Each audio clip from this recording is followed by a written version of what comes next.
ज्याचे भाग्य चांगलं असेल त्याला आमच्या नामाचा छंद लागेल आणि त्याच्या मुखात सतत नाम जप असेल. आमच्या नामाची गोडी निर्माण होईल.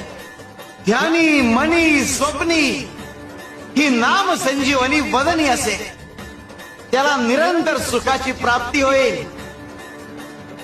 तसं मधाचं सेवन करण्यासाठी भ्रमर कमळ फुलात गुंतून पडतो आणि अत्यंत आनंदाने आणि आदराने मधाचा आस्वाद घेतो. आमच्या भक्ताचे मन आमच्या नामाचे ध्यान लागून उच्च पातळीवर स्थिर होते.